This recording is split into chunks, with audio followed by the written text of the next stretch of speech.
महाराष्ट्र की 288 विधानसभा सीटों पर होने वाले चुनाव को लेकर सोमवार को प्रचार थम गया। कल मतदान होना है, जहां सत्तारूढ़ महायुति गठबंधन ने सत्ता बनाए रखने का दावा किया, तो वहीं महाविकास अघाड़ी गठबंधन ने मजबूती से वापसी की उम्मीद जताई है। बता दें कि वोटिंग 20 नवंबर को होनी है और नतीजे 23 नवंबर को आएंगे। नमस्कार, आप देख रहे हैं 4 PM और मैं हूं आपके साथ में शोभित पाठक।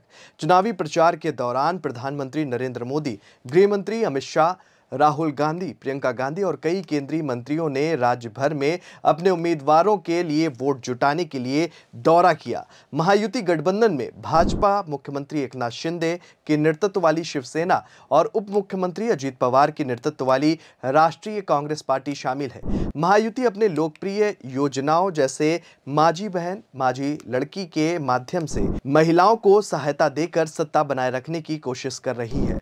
वहीं बीजेपी ने बटेंगे तो कटेंगे जैसे नारों के इस्तेमाल से मतदाताओं को लुभाने की कोशिश की है। वहीं महाविकास अघाड़ी, जिसमें कांग्रेस, शिवसेना और एनसीपी शामिल है, वह राज्य सरकार पर भ्रष्टाचार और कुशासन का लगातार आरोप भी लगा रही है। बता दें कि एमवीए ने सत्तारूढ़ गठबंधन की बयानबाजी का जवाब जाति आधारित जनगणना, सामाजिक न्याय और संविधान की रक्षा जैसे मुद्दों पर ध्यान केंद्रित करके दिया है। विपक्षी पार्टियों का लक्ष्य उन मतदाताओं को आकर्षित करना था जो सरकार से उपेक्षित महसूस कर रहे थे, और उसमें महायुति की तुलना में महाविकास अघाड़ी महाराष्ट्र जनता के बीच ज्यादा मजबूत नजर आ रही है।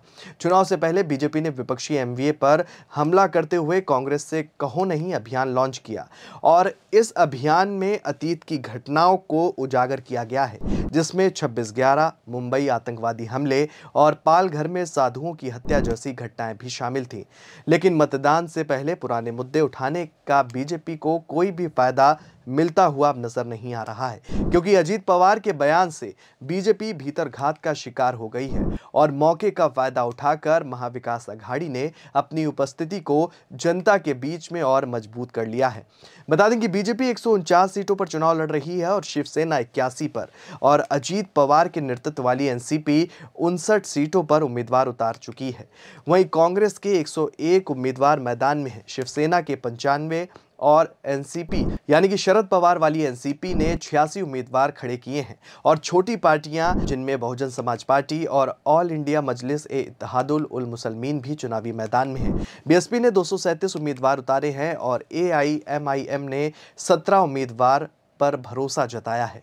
बता दें कि महाराष्ट्र के उप मुख्यमंत्री अजीत पवार ने हाल ही में अपने चाचा और एनसीपी के संस्थापक शरद पवार से अलग होने के अपने फैसले के बारे में खुलकर बात की है।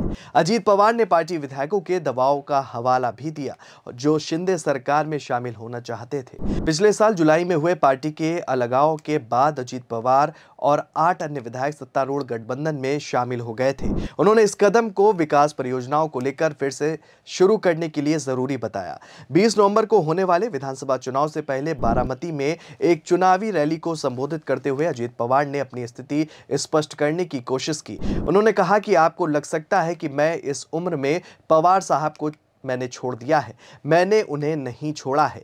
विधायकों का मानना था कि महाविकास अघाड़ी सरकार के दौरान स्वीकृत कई विकास कार्यों को फिर से शुरू करने के लिए सरकार में शामिल होना जरूरी था, लेकिन वे रुके हुए थे।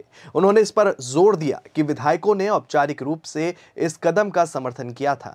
बता दें कि इससे पहले भी राज्यसभा सांसद प्रफुल्ल पटेल ने कहा था कि हम शरद पवार का बहुत सम्मान करते हैं, निजी तौर पर मैं उनके साथ 35 साल से जुड़ा हुआ हूं। 2024 के विधानसभा चुनाव में अजीत पवार ने हर विधायक को हिदायत दे रखी है कि कोई शरद पवार के खिलाफ बयानबाजी ना करे।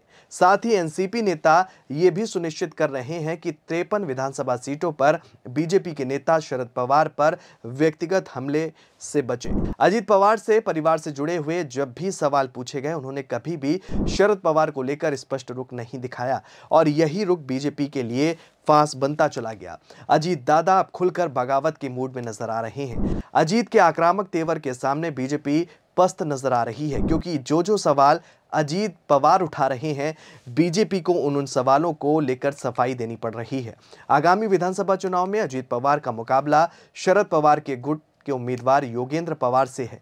अजीत पवार 1991 से बारामती का प्रतिनिधित्व कर रहे हैं। उन्होंने क्षेत्र के विकास में अपने पिछले योगदान के बारे में बताते हुए लोगों से उनको समर्थन करने की अपील की।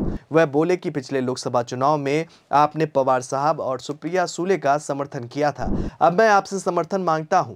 इससे पहले भी अजीत पवार ने कहा था कि बटेंगे तो कटेंगे, इस तरह की बातें यहां नहीं चलेंगी। वो नॉर्थ में होता होगा, लेकिन महाराष्ट्र में ये बातें बिल्कुल नहीं चलेंगी। महाराष्ट्र साधु संतों का है, शिव प्रेमियों का है, शाहू अंबेडकर का है।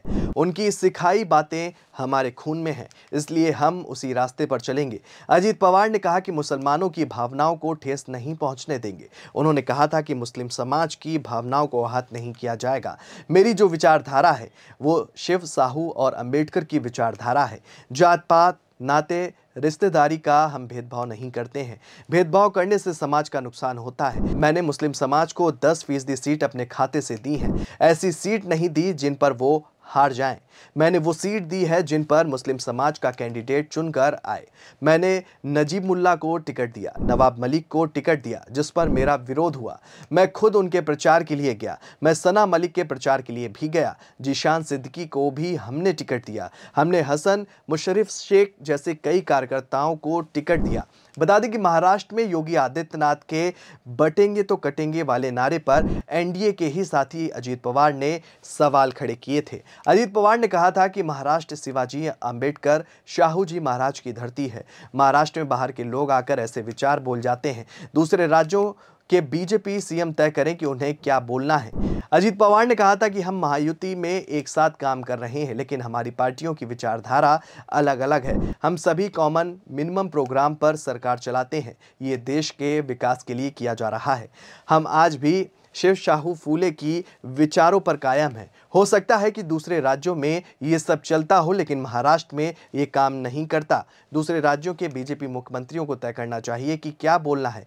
अजीत दादा के साफ संकेत ने एक बात तो पहले ही साफ कर दी कि महायुति से वो जुड़ तो जरूर गए, लेकिन उनकी विचारधारा से अपनी विचारधारा को अब भी अलग लेकर चल रहे हैं। पूरे चुनाव प्रचार के दौरान अजीत पवार ने बीजेपी के साथ बीजेपी नेताओं से भी दूरी बनाकर रखी। इससे एक बात तो साफ हो गई कि अजीत अपने चाचा शरद से अलग तो हो गए, लेकिन दिल से अलग नहीं हो पाए हैं, और उनके बयानों से इस बात की साफ झलक भी देखने को मिलती है।